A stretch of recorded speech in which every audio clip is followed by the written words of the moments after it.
Hi flowers, welcome back to my channel.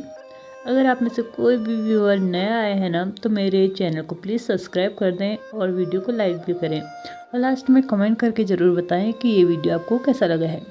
तो चलिए आज का पार्ट स्टार्ट करते हैं। लास्ट पार्ट में हमने देखा था कि विंग की डिलीवरी हो चुकी थी और वांग जी विंग के हाथ को अपने हाथ में लेके बहुत ज़ोरदार तरीके से रोए जा रहा था, क्योंकि अब उसे डर लगने लगा था कि वो दो ऐसे पर्सन्स को खोने वाला है जो उसकी लाइफ में बहुत ज़्यादा इम्पोर्टेंस रखते हैं। और उसके बाद सिर्फ 1 महीना है कि वो अपने बेबी के साथ उस 1 महीने को स्पेंड कर सके। शायद उसके बाद उसे उसका बेबी कभी देखने के लिए भी नहीं मिलेगा। वांग जी रोए जा रहा था, तभी एक डॉक्टर उसके पास उसके बेबी को लेके आती है और सॉफ्टली उसके बेबी को उसके हाथ में रख देती है, यानी कि उसकी गोद में रख देती है। अब वांग जी अपने बेबी को देखने के बाद ना और भी ज़्यादा इमोशनल हो जाता है, यानी कि अब उसकी आंखों से आंसू रुकने का नाम ही नहीं ले रहे थे। लैन चिरेन फिर से बोलता है, वांग जी, हमारी फैमिली के रिचुअल के हिसाब से तुम्हें बेबी का नाम अभी के अभी रखना होगा। वांग जी अपने बेबी की तरफ देखता है और बोलता है, हाँ अंकल, आप ठीक कह रहे हैं, मुझे इसका नाम अभी ही रखना चाहिए और आज के बाद हम सभी इसको वी। ठीक इसी तरह उस वक्त भी दो वॉइस एक साथ चल रही थी, जो कि एक लांग वांग जी की थी और एक वी वुजान की थी। यानी कि लान वांग जी ने अपने बेबी का नाम लान सुजोई रखा था, तो दूसरी तरफ विंग ने अपने बेबी का नाम वी युआन रखा था। इन दोनों वॉइस को एक साथ सुनने के बाद हर कोई पहचान चुका था कि जो दूसरी वॉइस थी ना, वो विंग की थी, यानी कि विंग अब अपने होश में आ चुका था। सभी लोग विंग की तरफ देखते हैं और विंग फिर से बोलता है, मेरे बेबी का नाम वी युआन होगा। लैन शिरेन बोलता है कि बेबी का नाम उसका फादर रखता है। विंग बोलता है, क्यों? लैन चिंगी के टाइम पे तो उसकी मदर को ये अपॉर्चुनिटी दी गई थी ना, तो मुझे क्यों नहीं? और वैसे भी ये बेबी सिर्फ मेरा है। आप लोगों के पास सिर्फ 1 महीना है इस बेबी के साथ रहने के लिए, उसके बाद ये सिर्फ और सिर्फ मेरा ही होगा। जेओजुन फिर से बोलते हैं, मास्टर वी, प्लीज़ अभी इस मैटर में बात मत कीजिए, वैसे भी आप थक चुके हैं, आप रेस्ट कीजिए। तभी छोटा जो बेबी था ना, वो रोने लगता है और वांग जी समझ चुका था कि शायद अब उसे भूख लग रही है। वो बाकी सभी को अपने आइज से इशारा करता है कि रूम से बाहर चले जाए और वांग जी विंग को उस बेबी को देने के बाद खुद भी वहाँ से बाहर चले जाता है, ताकि विंग उस बेबी को आराम से फीड करा सके। अब ऑलमोस्ट 12 दिन निकल चुके थे। लैन सेक्ट के मेंबर्स बेबी को लैन सुयोई के नाम से बोल रहे थे, तो दूसरी तरफ विंग बेबी को युआन के नाम से बोल रहा था। वांग जी ज़्यादा से ज़्यादा टाइम अपने बेबी के साथ स्पेंड करता था और स्पेशली नाइट में वो 2 से 3 आवर्स अपने बेबी के साथ ही रहता था। इन दिनों वांग जी ने विंग से बात करने की बहुत ज़्यादा कोशिश की, बहुत ज़्यादा। उसने कोशिश की कि वो उससे मना सके कि वो लैन सेक्ट को छोड़ के ना जाए, चाहे उसके लिए वो कुछ भी चाहे वो करेगा। अगर वो चाहता है कि उसको स्पेशल उसकी एक पोजीशन दी जाए यहाँ पे, तो वो देने के लिए तैयार था।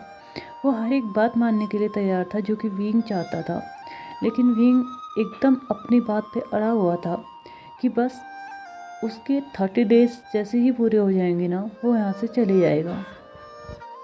अब टाइम था वांग जी के अपने बेबी के साथ टाइम स्पेंड करने का, यानी कि नाइट का टाइम था। विंग को ये टाइम अब याद हो चुका था और जैसे ही ये टाइम आता था ना, वो लैन सुजोई को अपने बेड में रख के अपने ही रूम में किसी काम में बिजी हो जाता या फिर रूम से बाहर चले जाता। और जैसे उसको लगता ना कि युआन को खाने की ज़रूरत है, उसे दूध की ज़रूरत है, तो वो तुरंत वापस आ जाता और उसके बाद फिर से उसको फीड कराने के बाद वो बाहर चले जाता था या अपने काम में फिर से लग जाता था। आज भी विंग एक विंडो के सामने खड़ा था, एकदम साइलेंटली। वो वहाँ पे खड़े होके एक बुक पढ़ रहा था, जो कि बेबी की कैसे केयर की जा सकती है इस बारे में थी। वो उसको बहुत इंटरेस्ट के साथ पढ़ रहा था। अब तभी वांग ही एंटर करता है रूम में। विंग उसके आर्ट को पहचान लेता है लेकिन वो ना ही मुड़ता है और ना ही वांग जी को देखता है। तभी वांग जी आज डायरेक्टली सुजोई के पास न जाके डायरेक्टली विंग के पास आता है और विंग को बैक हग करते हुए बोलता है, प्लीज़ विंग, मेरी सिर्फ एक बात मान लो, मैं ज़िंदगी भर तुम्हारा एहसानमंद रहूँगा। तुम जो कहोगे, जैसा कहोगे, तुम्हारे लिए मैं वो सब करने के लिए तैयार हूँ। प्लीज़ यहाँ से मत जाओ, मेरी बेबी को मुझसे दूर मत करो और ना ही खुद यहाँ से जाओ। विंग फील कर सकता था वांग जी के वर्ड में वो पेन, वो लोनलीनेस जो कि अभी वांग जी खुद फील कर रहा था। इसी के साथ विंग अपने शोल्डर पे कुछ वेट सा फील करता है, यानी कि वो समझ चुका था कि वांग जी की आंखों में से फिर से आज आंसू बह रहे हैं। विंग स्ट्रेटली एक क्वेश्चन वांग जी से पूछता है। विंग बोलता है, तुम मुझे किस अधिकार से रोक रहे हो हांग वनजुन? दोस्त के, पार्टनर के या महाराज के?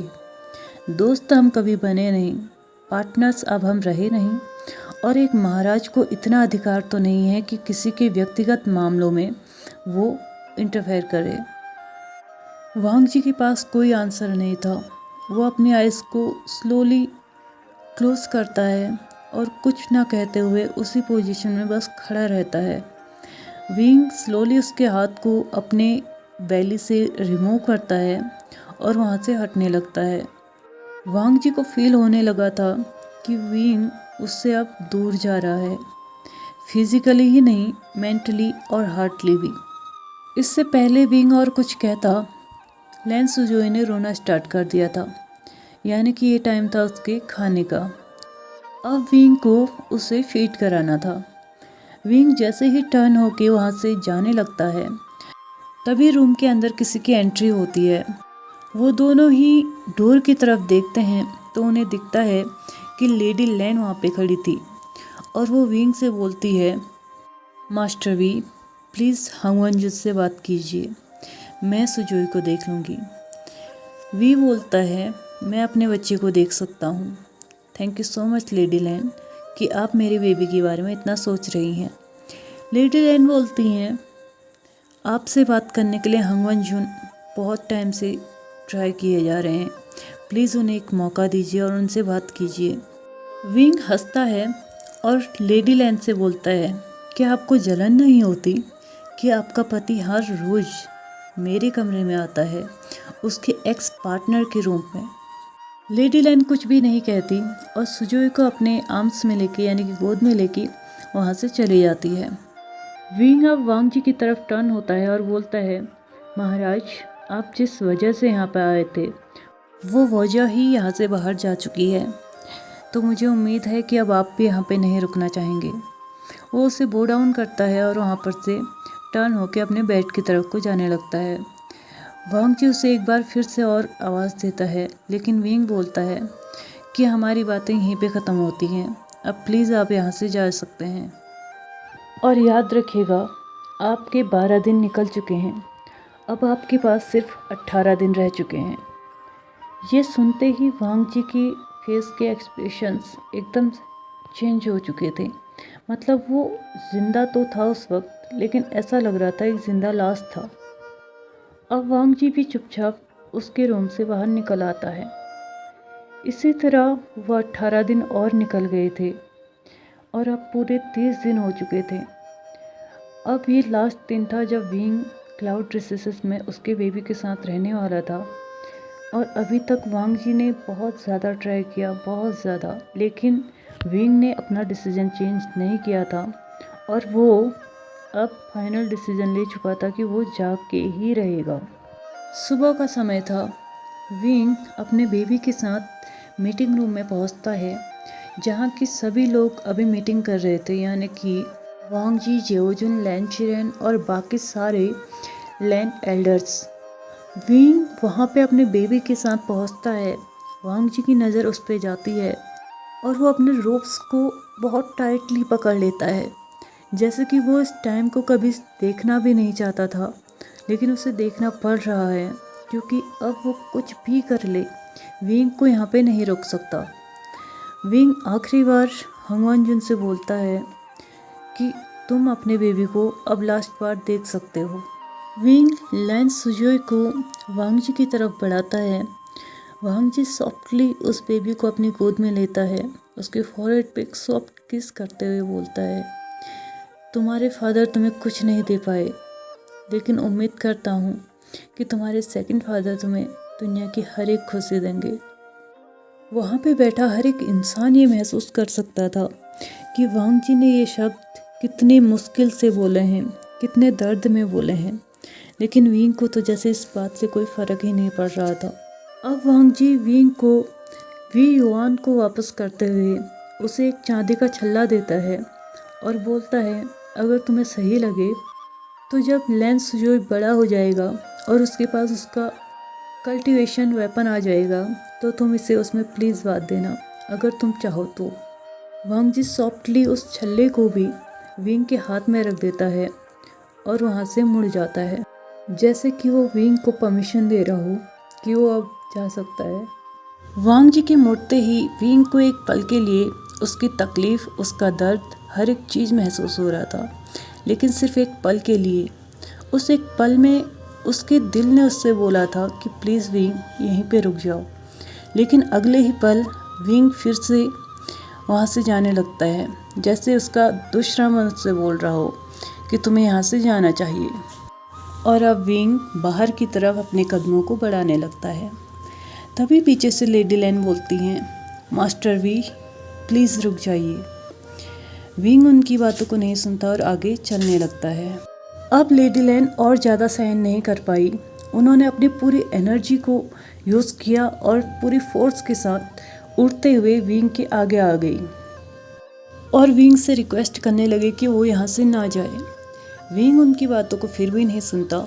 लेडी लैन अब अपने नीज़ पे आ चुकी थी और फिर से विंग से रिक्वेस्ट करने लगी कि प्लीज़ वो यहाँ से ना जाए, लेकिन विंग पता नहीं क्यों अपने ही जिद में अड़ा हुआ था कि उसे यहाँ से जाना है। लेडी लैन बोलती हैं, master Wei please Hang Wan Jun से उसके बच्चे को दूर मत कीजिए और ना ही आप यहाँ से जाने की कोशिश कीजिए। विंग अब लेडी लैन का रिप्लाई करता है और बोलता है कि मैं अपने बच्चे को यहाँ पे क्यों रखूँ, आखिर क्यों रखूँ मैं उसे यहाँ एक नाजायज़ बच्चे की तरह। लैन सेक्ट का असली वारिस आपका बेबी होगा, मुझे ये कहना तो नहीं चाहिए था, लेकिन मेरे बच्चे की यहाँ पे कोई पहचान नहीं होगी, उसको कोई ओहदा नहीं दिया जाएगा और ना ही उसको यहाँ पे वो रिस्पेक्ट दी जाएगी जो कि आपके बच्चे को दी जाएगी। इसलिए मैं नहीं चाहता कि मेरे बच्चे को अब यहाँ पे रखा जाए। लैन जिंगी ही महाराज की जायज़ औलाद है और उसके चलते मेरे बच्चे को यहाँ पे कोई पहचान नहीं दी जाएगी। मैं नहीं चाहता कि मेरे बच्चे को आगे आने वाली पीढ़ियों में या आगे आने वाले समय में किसी भी मुसीबत का सामना करना पड़े, स्पेशली तब जब वो ये सुनेगा कि वो एक नाजायज़ है। विंग के शब्द हर किसी की आंखों को नम करते जा रहा था। लेडी लैन जो कि अपने घुटने में अभी भी बैठी हुई थी विंग के सामने, और अब वो अपनी आंखों को टाइटली बंद करती हैं, अपने हाथों से अपने रोप्स को पकड़ते हुए अपनी हाथों की टाइटली मुट्ठी बनाती हैं और बहुत शांत तरीके से बोलती हैं, क्या होगा अगर मैं बोलूं कि लैन जिंगी हांग वन जुन का बेटा ही नहीं है तो? क्या आप अपना फैसला बदलेंगे अगर मैं उसके असली पिता के बारे में आपको बताऊं तो? और क्या आप यहाँ से जाने के लिए मना कर देंगे अगर मैं आपसे बोलूं कि आगे चल के लैन सुजोई ही लैन सेक्ट का वारिस होगा? लेडी लैन की बातें सुन के वहाँ पे बैठे हर एक व्यक्ति को बहुत बड़ा झटका लग चुका था, क्योंकि उनमें से कोई भी नहीं जानता था कि ये सच है या झूठ। वांग जी की आंखें खुली की खुली रह चुकी थी लेडी लैन की ये बातें सुन के, और वो अब अपनी एनर्जी को यूज़ करके जल्दी से उड़ते हुए लेडी लैन के पास आता है और उसके हाथ को पकड़ते हुए बोलता है, बस करो, इससे आगे एक शब्द और नहीं। लेडी लैन वांग जी के हाथ को अपने हाथ से छुड़ाती हैं और वांग जी को बो डाउन करते हुए बोलती है, मुझे माफ़ कर दीजिएगा हांग वन जुन, लेकिन शायद मैं आज आपकी आज्ञा का पालन नहीं कर पाऊंगी। वो फिर से विंग की तरफ मुड़ती है और विंग से बोलती है, मेरी और हांग वन जुन की शादी को ऑलमोस्ट 1 साल से ज़्यादा हो चुका है। क्या कभी भी आपने मेरे और उनके बीच में कोई ऐसा रिश्ता देखा जिसकी वजह से हम दोनों पति पत्नी लगते हों? क्या आपने कभी भी हम दोनों के बीच में प्यार देखा? वो मेरी केयर करते हैं, लेकिन उस तरह से नहीं जिस तरह से वो आपकी करते हैं। मेरे प्रेग्नेंट होने की खबर सुनने के बाद उन्होंने अपना रूम चेंज कर लिया और सबको कारण बता दिया कि वो नहीं चाहते कि कभी भी वो अपना कंट्रोल खो बैठें और मुझे हर्ट कर दें। क्या ऐसा कभी हो सकता है? आप दोनों की शादी के बाद आप भी प्रेग्नेंट हुए थे। क्या हंगवान जुन ने आपके साथ ऐसा किया? क्या आपको अकेले एक रूम में छोड़ के किसी दूसरे रूम में रहने के लिए वो चले गए? आपकी सेकंड प्रेगनेंसी में आपने उन्हें अलाउ नहीं किया कि वो आपके आसपास आ सके, लेकिन फिर भी उन्होंने अपना रूम छोड़ के आपके बगल वाले रूम में आके रहना सही समझा ताकि वो आपका ध्यान रख सके। जब लैन जिंगी का जन्म हुआ तो उन्हें एक पिता होने के नाते उसका नाम नहीं रखा और उस नाम रखने का अधिकार उन्होंने मुझे दिया, लेकिन लैन सुजोय के टाइम पे ऐसा नहीं हुआ। क्या आपको कहीं से भी कहीं तक ये नहीं लगता कि मुझ में और आप में कुछ ना कुछ तो फ़र्क है ना? हंगवान जुन की लाइफ में आपकी और मेरी जगह बहुत अलग अलग है मास्टर वी। प्लीज़ अपने इस डिसीज़न को चेंज कीजिए और यहाँ से जाने के बारे में सोचना बंद कर दीजिए। हंगवान जुन ने मुझसे शादी सिर्फ मेरे बच्चे के लिए की थी। हम दोनों के बीच में कभी भी कोई रिलेशनशिप नहीं बना। अगर इसके अलावा भी आपको कोई सबूत चाहिए तो मैं वो भी देने के लिए आपको तैयार हूँ। लेडी लैन विंग का हाथ पकड़ती हैं और विंग के हाथ को वांग जी के फॉरहेड की तरफ मूव करती हैं और विंग के हाथ को वांग जी के फॉरहेड रिबन से टच करती हैं, जिसको टच करने के बाद विंग को कोई असर नहीं पड़ता। लेकिन उसके बाद लेडी लैन उस फॉरहेड रिबन को टच करती हैं तो अचानक से अपना हाथ हटा लेती हैं और उसी के साथ उनके मुंह से एक छोटी सी सिसकारी भी निकल जाती है। उसके बाद वो अपना हाथ विंग को दिखाती है, जहाँ पे उनके फिंगर्स के टॉप पे एक निशान बन चुका था, जैसे किसी जले हुए का निशान हो। विंग को समझ में नहीं आता कि ये कैसे हुआ। फिर लेडी लैन बोलती हैं, जिसके फॉरहेड का रिबन ही मुझे खुद को टच करने की परमिशन नहीं देता, तो क्या वो इंसान मुझे टच कर सकता है? विश्वास कीजिए मास्टर वी, हंगवान जुन ने आज तक आपके अलावा और किसी को अपने आप को टच करने नहीं दिया है और न ही किसी को टच किया है। आपकी जगह सिर्फ आपकी है, कोई और उसे नहीं ले सकता। लेडी लैन ने और भी बहुत सारे तरीक़ों से विंग को समझाने की कोशिश की और वो समझाए ही जा रही थी। तभी लैन चिरेन का गुस्सा बढ़ते जाता है और वो फाइनली लेडी लैन से पूछता है, अगर ये बच्चा वांग जी का नहीं है तो ये किसका है? किसका गंदा खून तुम हमारे सेक्ट में लेके आई हो? इससे आगे लैन चिरेन कुछ कह पाता। वांग जी अपने अंकल को रोकते हुए बोलता है, बस अंकल, अब और नहीं। लेडी लैन की आंखों से अब आंसू बहने लगे थे। वो लैन चिरेन से बोलती हैं, महागुरुलान, अगर आप जानना चाहते हैं ना कि ये बेबी किसका है तो सुनिए। ये भले ही हंगवान जुन का बेबी ना हो, लेकिन इसमें खून लान फैमिली का ही है। ये आपके उस बेटे का खून है जिसको आपने 17 साल पहले अपने सेक्ट से निकाल दिया था।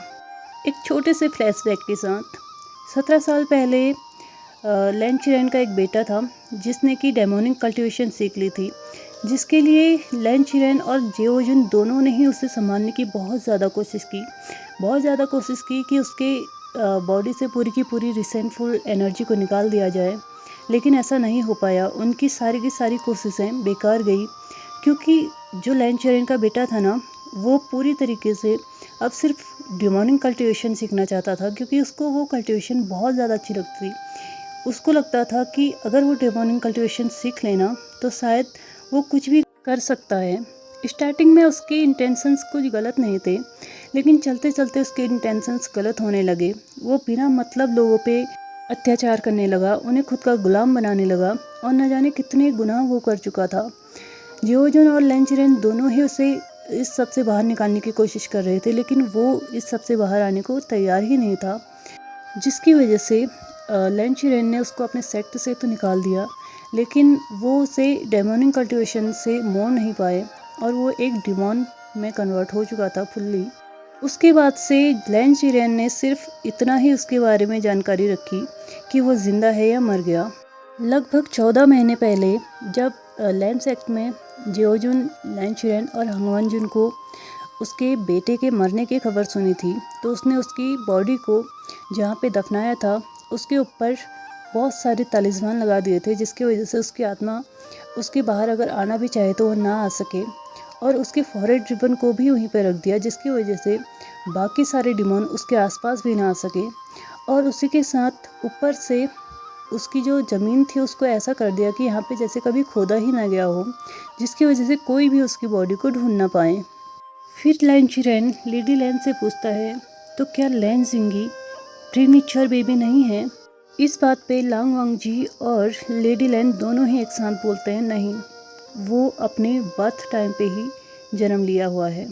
सभी लोग इन सारी बातों से बहुत ज़्यादा शॉक्ड थे, लेकिन तभी उस मीटिंग रूम में क्लैपिंग की आवाज़ आने लगती है और सभी लोग उस क्लैपिंग साउंड की तरफ देखते हैं तो विंग क्लैप कर रहा था और अब वो बोलना स्टार्ट करता है, क्या बात है हांग वांजुन, आप तो बहुत महान हैं।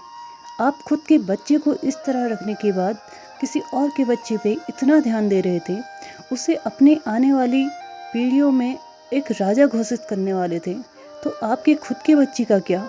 विंग जब ये बातें बोल रहा था ना, वो पूरी तरीके से स्वेटी हो चुका था, उसकी बॉडी का हर एक पार्ट पसीने से भरा हुआ था और उसकी आंखें एकदम डार्क रेड थी, साथ ही उसकी पूरी बॉडी भी कांपने लगी थी गुस्से के मारे। जैसे कि इतना सब सुनने के बावजूद भी उसे कोई फ़र्क नहीं पड़ा था, अभी भी वो सिर्फ वांग जी को ही गलत ठहरा रहा था। और अब अचानक से उसकी नाक से खून बहने लगा था और वो धीरे धीरे बेहोश होने लगा था। विंग जैसे ही बेहोश होने लगता है, लेडी लैन और वांग जी दोनों ही उसकी तरफ दौड़ते हैं। लेडी लैन बच्चे को गिरने से बचा लेती हैं और वांग जी विंग को। तो गाइज आज के इस पार्ट को भी हम यहीं पे ख़त्म करते हैं। अगर वीडियो अच्छा लगा तो प्लीज़ लाइक शेयर सब्सक्राइब और कमेंट करते हुए जाइएगा। And I am really very sorry क्योंकि इस पार्ट को मैं आज बहुत लेट अपलोड कर रही हूँ। Thank you so much and bye bye.